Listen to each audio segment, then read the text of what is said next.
நமஸ்காரம். Rajesh Ravindran, astrologer, film director. இப்போ நம்ம அந்த பதிவில் பார்க்க இருப்பது மிருகசீரிடம், திருவாதிரை, புனர்பூசம் நட்சத்திரங்களை உள்ளடக்கிய மிதுன ராசிக்கான மிதுன ராசி பெண்களுக்கான கேம் சேஞ்சர் நேயர்களுக்கான பதிவு இது. மிருகசீரிடம் செவ்வாய் பகவானின் சாரம், திருவாதிரை ராகு பகவானின் சாரம், புனர்பூசம் குரு பகவானின் சாரம். மூணுமே பாத்தீங்கன்னாக்கா நச்சு நச்சுன்னு சொல்லி வச்ச மாதிரி இருக்குங்க. பெண்களுக்கான பதிவுன்னு சொல்லிட்டேன். இதுல மிதுன ராசி பெண்கள் உங்களுடைய கேரக்டர் எப்படி அப்படின்னாக்கா, வீரத்துக்கும் தீரத்துக்கும் நேர்மைக்கும் பேர் போனவங்க, அதே சமயம் நகைச்சுவை உணர்வு மிக்கவர்கள். அதாவது எவ்வளவுதான் ஒரு பெரிய ஒரு கிரிட்டிக்கலான ஸ்டேஜா இருந்தாலும் சரி, அதாவது எவ்வளவுதான் ஒரு சோகமான ஒரு சந்தர்ப்பமா இருந்தாலும் சரி, அந்த நேரத்தில் பாத்தீங்கன்னாக்கா டக்குன்னு ஒரு காமெடி பண்ணுவீங்க, ஒரு ஜோக் அடிப்பீங்க, அந்த சிச்சுவேஷனே மாத்திடுவீங்க. மிதுன ராசிக்கார பொண்ணு ஒரு இடத்துல இருந்தாங்க அப்படின்னாலே அந்த இடம் பாத்தீங்கன்னாக்கா எப்பவுமே கலகலப்பா தான் இருக்கும். அதே மாதிரி உங்ககிட்ட யாருமே பேசி ஜெயிக்கவே முடியாதுங்க. ஏன் அப்படின்னாக்கா, முக்கியமான காரணம் என்ன அப்படின்னாக்கா, மிதுன ராசிக்கு 2 என்று சொல்லக்கூடிய தன குடும்ப வாக்கு ஸ்தானாதிபதியா சந்திர பகவானே வராரு. புரியுதுங்களா? அதே மாதிரி உங்களுக்கு 7 கூடையவரா குரு பகவான் வராரு, களத்திரக்காரகனா. ஜெனரல் போர்ட்போலியோ ஆஃப் களத்திரக்காரகன் செவ்வாய் பகவான் பெண்களுக்கு. ஆனா 7 கூடையவரா குரு பகவான் வராரு, 10 கூடையவரா கர்மஸ்தானாதிபதியாகவும் குரு பகவான் வரதுனால உங்களுக்கு உள்ள ஒண்ணு வச்சு வெளியே ஒண்ணு பேசுறதுக்கு தெரியவே தெரியாது. தாயே, ஆத்தா, எப்பவுமே உங்க மனசு பாத்தீங்கன்னாக்கா உங்க மனசு சுத்தம். அப்படிப்பட்ட உங்களுக்கு இப்ப நடக்கிற கிரக சஞ்சார சூழ்நிலைகள் பாத்தீங்கன்னா, உங்கள் ராசிலேயே குரு பகவான், 9ஆம் இடத்துல ராகு பகவான், 3ஆம் இடத்துல கேது பகவான், 10ஆம் இடத்துல சொல்லி வச்ச மாதிரி சனி பகவான். இது ஏன் சொல்லி வச்ச மாதிரின்னு சொன்னா, உங்கள் ராசிக்கு 5க்கும் 12க்கும் உடையவர் சுக்கிர பகவான். அந்த சுக்கிர பகவான் உச்சமாகின்ற வீட்டுல சனி பகவான் இருக்காரு. அந்த சனி பகவானுடைய வீட்டுல ராகு பகவான் இருக்காரு. இதுல சுக்கிர பகவானின் தலைவன் ராகு பகவான். எப்படி டைப் ஆகுது பார்த்தீங்களா? ஒன்று அப்படியே ஒரு இன்டர்லிங்க் ஆகுது பாருங்க. அதாவது மாமன், மச்சான், தாய் மாமன், சித்தப்பன், பெரியப்பன், அதாவது பங்காளி, அந்த மாதிரி பார்த்தீங்கன்னாக்கா ஒரு குடும்ப உறவுகள் அப்படியே பின்னி பிணைஞ்சு வரா மாதிரி, குடும்ப உறவுகள் மாதிரி இது அப்படியே கம்பைண்டாக அப்படியே ஒன்றுக்கு ஒன்று அப்படியே பின்னி பிணைஞ்சு பெடல் எடுக்குது பாருங்க. இந்த மாதிரி ஒரு ஈக்குவேஷன் காம்பினேஷன் ஓடுறதுனால என்ன ஆகும் அப்படின்னாக்கா, இதுக்கு நடுவில் பார்த்தீங்கன்னாக்கா ஜெனரல் போர்ட்போலியோ ஆஃப் களத்திரக்காரகனான செவ்வாய் பகவான் மங்களகாரகன், மங்கள நாயகன். ஒரு பெண்ணுக்கு கல்யாணம் ஆகி கழுத்துல தாலி ஏறுற வரைக்கும் தான் குரு பகவானுடைய தயவு வேணும். கல்யாணம் ஆனதுக்கு அப்புறம், அது கல்யாணம் ஆனதுல இருந்து அது கட்டையில போற வரைக்கும் பாத்தீங்க அப்படின்னாக்கா, அது எத்தனை குழந்தை குட்டி பெற்றிருந்தாலும் சரி, செவ்வாய் பகவானுடைய ஒத்துழைப்பு, செவ்வாய் பகவானுடைய கருணை கடாட்சம், தயவுதாட்சம் தான் வேணும். அப்பேற்பட்ட செவ்வாய் பகவானும் சுக்கிர பகவானும் பாத்தீங்கன்னாக்கா இந்த 4 மேஜர் பிளானட்ஸுக்கு மத்தியில மாட்டிக்கிட்டு அவஸ்தப்பட்டுக்கிட்டு இருக்காங்க. இதுல என்ன அப்படின்னாக்கா, சுக்கிர பகவானின் தலைவன் ராகு பகவான் அந்த பாக்கிய ஸ்தானத்துல 9ஆம் இடத்துல போய் உட்காந்து அந்த வீடு கொடுத்த சனி பகவான் பாத்தீங்கன்னாக்கா அந்த சுக்கிர பகவான் உச்சமாகின்ற வீட்டிலே போய் இருந்து, புரியுதுங்களா? இந்த மாதிரினா இருக்கிறதுனால இந்த நேரத்தில் என்ன ஆகும் அப்படின்னாக்கா, ஒரு மைண்ட் டிஸ்ட்ராக்ஷன், தேவையில்லாத மனசலனங்கள். அதாவது நிதானமா ஒரு சலனமே இல்லாத ஒரு குளத்துல ஒரு கல்லை விட்டு அடிச்சாக்கா ஒரு அதிர்வலைகளை ஏற்படுத்தும் பாத்தீங்களா? அந்த மாதிரி ஒரு வெள்ளை பேப்பர்ல பாத்தீங்கன்னா திடீர்னு ஒரு புள்ளியை வச்சாக்கா, அது கருப்பு புள்ளியோ ப்ளூ கலர் புள்ளியோ எந்த ஒரு புள்ளியோ வச்சாக்கா அந்த புள்ளி மட்டும் கரெக்டா பளிச்சுன்னு தெரியும் பாருங்க. அந்த மாதிரி வெத்து பேப்பரா இருக்கவங்க மனசுல திடீர்னு பாத்தீங்கன்னாக்கா ஒரு சலனம், ஒரு சபலம் அப்படின்னாக்கா, இது நான் சொன்ன இந்த மாதிரி இதனாலதான், இந்த மேட்டர்னாலதான். அதாவதுங்க, மார்கழி மலை மண்ணுக்கு உதவாது, மயக்கமாகி மக்கி போன நட்பு பத்தினிக்கு ஆகாது. மயக்கமாகி மக்கி போன நட்பு, நட்புன்னா யாரு? பெண்ணை சொல்றான, ஆணை சொல்றான். அந்த ஆண் நட்புன்றது பத்தினிக்கு ஆகாது, பத்தினிக்கு ஆகாது. பத்தினி இல்லாத வேற மாதிரி கேட்டகரியா இருந்தாக்கா பிரச்சனையே கிடையாது. ஆனா நம்ம பொதுவா யாரு? அது மிதுனராசி பெண்கள் அதுவும் யாரு? தாய் திருநாடு தமிழ்நாட்டின் சத்தியவதிகள், புனிதவதிகள், புண்ணியவதிகளாச்சே, கற்பு கரசிகளாச்சே, அதாவது அந்த கண்ணையை மிஞ்சின பரம்பரையில வந்தவங்களாச்சே மிதுனராசிக்காரங்க. அப்படிப்பட்ட உங்களுக்கு மயக்கமாகி மக்கி போன நட்பு பத்தினிக்கு ஆகாது. Note the point. செகண்ட், இன்னும் பளபளப்பு, பளிங்கு, மேல் பூச்சி, பட்டி, டிங்கரிங், மைனர் வளைவெறிச்சும் விழாதவதான் மிதுனக்காரி பேராட்சி, ஜக்கம்மா, வீறு சின்னம்மாள். அதாவதுங்க, அலைபாயும் மனதை அடக்க வேண்டும், அடக்க வேண்டிய நேரம் ஒன்று, ஃபர்ஸ்ட் பாயிண்ட். 2வது பாத்தீங்க அப்படின்னாக்கா, ஒரு குடும்பமாகி குழந்தை குட்டிகளாகி கண் நிறைந்த கணவனாகி, அது கண் நிறைஞ்ச கணவனோ கண் நிறையாத கணவனோ அது வீணா போன கணவனோ, whatever it is, whoever it is, wherever it is, எப்படி இருந்தாலும் பரவாயில்ல, என்ன கருமாந்திரமா இருந்தாலும் பரவாயில்ல, ஒரு குடும்பம்னு ஆனதுக்கு அப்புறம் மேடு பள்ளங்கள் இருக்கதால செய்யும். அப்ஸ் அண்ட் டவுன்ஸ் இல்லாத வாழ்க்கை உண்டா? மேடு பள்ளங்கள் இல்லாத சாலை உண்டா?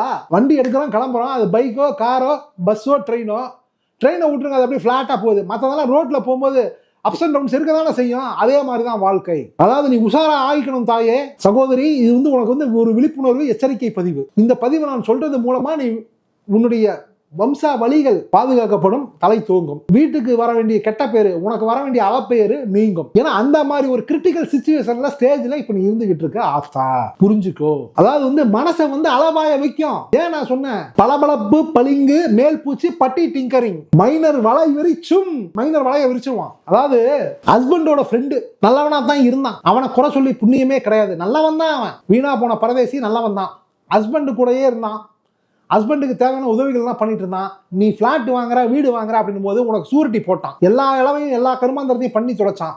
ஏன் இப்படி நான் சொல்றேன் அப்படின்னாக்கா, வெறுத்து போய் கொதிச்சு போய் பேசின ஒரு தாய், ஒரு சகோதரி, அந்த சகோதரியின் மனக்குமுறலின் வெளிப்பாடுதான் இந்த பதிவு உனக்காக போட்டுக்கிட்டு இருக்கிறேன். அந்த பெண்மணி, அந்த சகோதரி வேண்டி கேட்டுக்கிட்டதுனால உனக்கு இதை போட்டுக்கிட்டு இருக்கிறேன். தடமாறும் மனதை நிலை நிறுத்து. வீட்டுக்கு சூரிட்டி போட்டவன் கடைசியில் என்ன பண்ணிட்டானாக்கா, உன் ஹஸ்பண்ட் வீட்டில் இல்லாத நேரத்தில் பார்த்து வருவான் போவான். உன் ஹஸ்பண்டோ பெருந்தன்மையின் சிகரம். அவன் என்னன்னாக்கா, நீ என்ன கவனிக்கிறீங்களோ அவனை நல்லா கவனி. எப்படி என்ன கவனிக்கிறியோ இல்லையோ அவனை நல்லா கவனி. அவனை நல்லா கவனி. அவன் வீட்டுக்காரன் ஏன் சொன்னான் அப்படின்னாக்கா, அவன் ஒரு மங்குனி பைய, லூசு பைய. அவனுக்கு வந்து அதாவது வந்து மனசில் இருக்கிறத ஓப்பனா பேசிடுவான். அவன் எந்த ராசின்றதை அப்புறம் பார்க்கலாம். ஆனா மிதுன ராசிக்கார மக்களுக்கு வாய்க்கிற ஹஸ்பண்ட் எல்லாம் மோஸ்ட்லி பாத்தீங்கன்னா இப்படித்தான் இருப்பான், உன்ன மாதிரி தான் இருப்பான். நீ அடுத்தவன் நம்புவேன், உன் வீட்டுக்காரன் அடுத்தவன் நம்புவான். அதனால என்ன பண்ணாக்கா, அவன் ஃப்ரெண்டையும் நம்பிட்டான். அவன் வந்தானாக்கா நல்லா கவனி. நீ வந்து என்ன பண்ணாக்கா, புருஷன் சொன்னானே அப்படின்றதுனால நீ வந்து வந்த உடனே அவனுக்கு தண்ணியை கொடுக்குற, காஃபி சாப்பிட்றீங்களான்னு கேட்குற. இல்லை காஃபி வந்து நான் இப்போ வந்து காஃபி சாப்பிட்றது இல்லை, நான் காஃபி டிபார்ட்டேன் நான். அப்புறம் வேற அப்படின்னு ஒன்று, இல்லை நான் வந்து அது வேற வந்து அது வந்து இஃப் யூ டோன்ட் மைண்ட் அப்படின்றான். என்னங்க என்ன பண்ண போறீங்க அப்படி ஒன்று டக்குனு பாக்கெட்ல இருந்து எடுத்தான், ஒரு சின்ன பாட்டில் எடுத்தான், குட்டியூண்டு பாட்டில், ஒரு 50 ml பாட்டில். அந்த 50 ml பாட்டிலில் பார்த்தாக்கா ஒரு ஃபாரின் சரக்கு இருக்குது. என்னங்க இது ஒரு லேகிய மாதிரி இருக்கு, லேகியம் தான், ஒரு சின்ன டம்ளர் கொடுங்களேன் அப்படின்னா. டம்ளரை கொடுத்த நீ தாயே, நீ தான் வந்து என்னன்னாக்கா யதார்த்தமான பொண்ணு இல்லை. டம்ளரில் கொடுத்த உடனே அதில் ஊற்றலாம், கொஞ்சம் லைட்டாக கொஞ்சம் தண்ணி ஊற்றுங்க அப்படின்னா.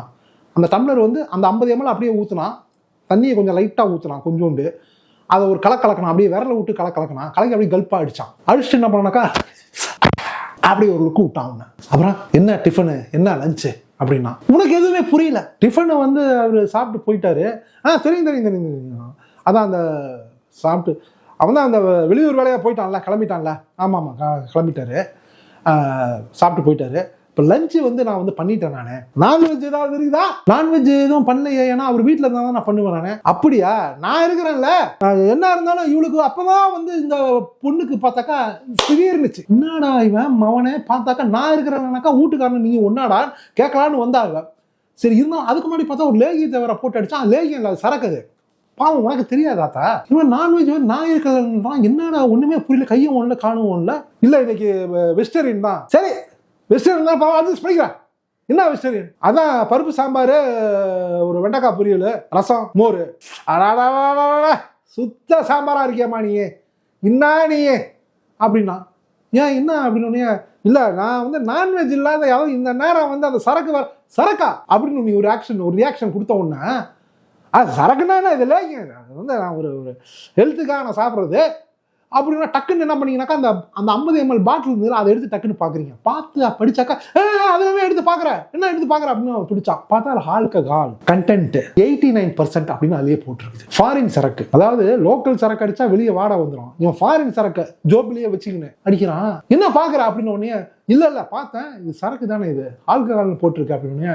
ஆமாம், அடிச்சா போதை குப்புன்னு ஏறும். நீ ஒன்று போடுறியா, இன்னும் ஒரு 3 வச்சிருக்க ஸ்டாக்கு. என்னங்க என்ன நினைச்சிட்டு இருக்கீங்க? இதெல்லாம் வந்து என் வீட்டுக்காரர் இருக்கும்போது என் வீட்டுக்காரர் வீட்டில் வந்து சரக்கு அடிக்க மாட்டாரு, தண்ணி அடிக்க மாட்டாரு, நீ வந்து என்ன இந்த மாதிரி பண்ணிட்டு இருக்கிற நீ அப்படின்னு உனக்கு ஆன உடனே அவனுக்கு வந்து என்ன வீட்லயே சரக்கை போட்டு இந்த மாதிரி நீ அடிக்கிறியான்னு கேட்கறான்னாக்கா அவனை விடக்கூடாது. அவனை இந்த இடத்துல தான் நம்மளுடைய கலாச்சாரம், நம்மளுடைய கற்பு, நம்மளுடைய பாரம்பரியம், பண்பாடு நிக்குது. அந்த சகோதரி என்ன பண்ணிருக்காங்கன்னா, அதுக்கு முன்னாடி ஒரு பாயிண்ட் ஒன்று, ஒரு வார்த்தை ஒன்று விட்டுருக்கான், ஒரு டயலாக். அவனை என்ன பண்ணா தங்கும், அவனை செருப்பை கைட்டி அடிக்கலாமா இல்லை தொடப்பத்தால் அடிக்கலாமா, என்ன பண்ணா தங்கும் நீயே சொல்லுமா. பார்க்குற சகோதரி நல்லா பார்த்துக்குங்க, நீ காலங்கள் வந்து அப்படி இருக்குது, கரெக்ட் ஆகி போய் கிடக்கு, பொல்யூட் ஆயிடுச்சு. சரக்கை போய் கடையில் வாங்குற காலம் போய் நீ சரக்கை வந்து ஜோபிலேயே வச்சுன்னு சுற்றி இந்த மாதிரி சரக்கை போட்டு அந்த நேரத்தில் வந்து கடைச்சப்பிக்கிற போட்டு தாக்குறதுக்கு அலையறானுங்க. அந்த நேரங்கள் இப்போ பாக்கியஸ்தான ராகு பகவான், சுக்கிரவான் உச்சமாகின்ற வீட்டில் வந்து சனி பகவான், 3ஆம் இடத்துல இருக்க கேது பகவான், ஏடாகுணமான சிச்சுவேஷன். இதுல ஜென்மத்தில் இருக்க குரு பகவான் புத்தியை தடுமாற வைப்பாரு. பளிங்கு போன்ற இந்த மைனர் வேலைகளின் ஜிகினா வேலைகளுக்கு மயங்கிடாத. ஒரே ஒரு வார்த்தை, ஒரு டைலாக் விட்டுருக்கான், நான்வெஜ் இல்லைன்னா என்ன, அதான் நீ இருக்கிய நான்வெஜ், உன்னையே நான்வெஜ்ஜா, அடி செருப்பால, போதைக்கு நான் ஊறுகாயாடா, சாவடிச்சிருவேன் நான் அப்படின்ற மாதிரி சொல்லிட்டு டக்குன்னு வீட்டுல இருந்து வெளியே வந்து பிளாட் கதவை திறந்துட்டு வெளியே வந்து அக்கம் பக்கத்தில் இருக்க 4 வீட்டு கதவை தட்டி டக்குன்னு கூப்பிட்டா அவனால எந்திரிக்க முடியல. இந்த இடத்துல இந்த ஃபிராக்ஷன் ஆஃப் செகண்ட்ல நீ சுதாரிச்சா பாத்தியா, அப்படி கண்ணைக்கு மாதிரி தீப்பொறிய கிளம்பின பாத்தியா, இதுதான் தாயே நீ, இதுதான் நீ. வெளியே வந்தவன 4 வீட்டு பெண்களை கூப்பிட்டோம்னா எப்பவும் பெண்கள் இருப்பாங்கல்ல, அதுல ஒரு வீட்டுல பார்த்தாக்கா ஒரு வயதான பெண்மணியே இருந்தாங்க. இந்த மாதிரி விஷயத்தை அழுதுகிட்டே சொன்னோன்னா, இந்த மாதிரிலாம் நடக்குது, அவங்க ஃப்ரெண்டோட வீட்டுக்காரன் நம்பி வீட்டுக்குள்ள விட்டா இந்த மாதிரிலாம் பண்றாமா அப்படின்னு சொன்ன உடனே அதே செருப்பால அப்படின்னு அவங்க செருப்பையே கையில் தூக்கி வந்துட்டாங்க. 4 பெண்களை போட்டு மொத்துன்னு மொத்தி. இதுக்கு நடுவில் பார்த்தாக்கா வீட்டுல வந்து நல்ல வேலையா வந்து வீட்டுக்காரன் வந்து என்னன்னா கேமரா வச்சிருக்கான் ஹாலில். ஏன் கேமரா வச்சான்னாக்கா அது வந்து இந்த வீட்டுல வந்து திருட்டு அது இது நடக்காம இருக்கிறதுக்காக, இன்னொன்று வந்து ஒரு சேஃப்டிக்காக வச்சிருக்கான் ஹாலில் மட்டும். எல்லாமே ரெக்கார்ட் ஆகி அவனை மொத்துன்னு போலீஸ் ஸ்டேஷன்ல போய் விட்டாச்சு. ஆத்தா பாத்துக்காத்தா, சகோதரி இது ஒரு கண்ணீர் பதிவு. சகோதரி நீ கேட்டுக்கிட்ட மாதிரி உன்னுடைய பாதிப்பு நீ மீன்ட்ட அதுல இருந்து. ஏன்னா திருவாதிரை நட்சத்திரக்காரியாச்சே, அதே ராகுவோட சாரமாச்சே. நீ மனசு வச்சாதான் ஒண்ணு நடக்குமே தவிர மனசு வைக்கலைனாக்கா அது எவ்வளவு பணம் கொடுத்தாலும் சரி, கோடி ரூபாய் கொடுத்தாலும் சரி, கால் தூசிக்கு சமம் தூக்கி போறாளா நீ? பணத்தை பார்த்து மயங்குறாளா நீ? இல்ல. அதனால ஆத்தா உன் கோயிலிலே நடந்தாங்கணும் குடமுழுக்கு கும்பாபிஷேகம், 8பட்டி ஜனங்களும் மனசு நிறைஞ்சு வந்து பார்க்கணும் உன்னோட தெய்வீக குடும்ப தரிசனம். அந்த லெவல்ல இருக்கு ஆத்தா நீங்க. இந்த காலகட்டங்கள் கொஞ்சம் மோசமா இருக்கு. இது வர வருடம் ஏப்ரல் மே வரைக்கும் இந்த சிச்சுவேஷன் ஓடும். நல்லவன் நினைச்சு வீட்டுக்குள்ள விட்டுறாத, வீட்டுக்காரன் ஃப்ரெண்டு, அப்பாவோட ஃப்ரெண்டு, அண்ணனோட ஃப்ரெண்டு அப்படின்னு நினைச்சு ஏமாந்துறாத. நல்லவங்களாவே இருப்பாங்க. ஆனால் இப்ப இந்த நேரம் காலகட்டம் எந்த மனுஷனும் எப்படி மாத்துது நம்ம எதையுமே சொல்ல முடியாது. கவனம் நிதானம் தேவை. இது ஒரு எச்சரிக்கை பதிவு. நல்லதே நினைப்போம், நல்லதே நடக்கும். பெற்றவங்களை மதிங்க. அம்மா அப்பா ஆசீர்வாதங்களை வாங்கினீங்க அப்படின்னாலே ஆண்டவனை அனுகிரகம் ஆட்டோமேட்டிக்காக கிடைக்கும். மீண்டும் உங்களை அடுத்த பதிவில் சந்திக்கிறதோட நமது சேனலை ரெகுலராக பார்த்து வந்து ஜாதக சந்தேகங்களை நிவர்த்தி பண்ணிட்டு நலங்களும் மலங்களும் பெறுவதற்கு கையோட சப்ஸ்கிரைப் பண்ணிக்கோங்க. ஓம் நம சிவாயம். Rajesh Ravindran, astrologer, film director.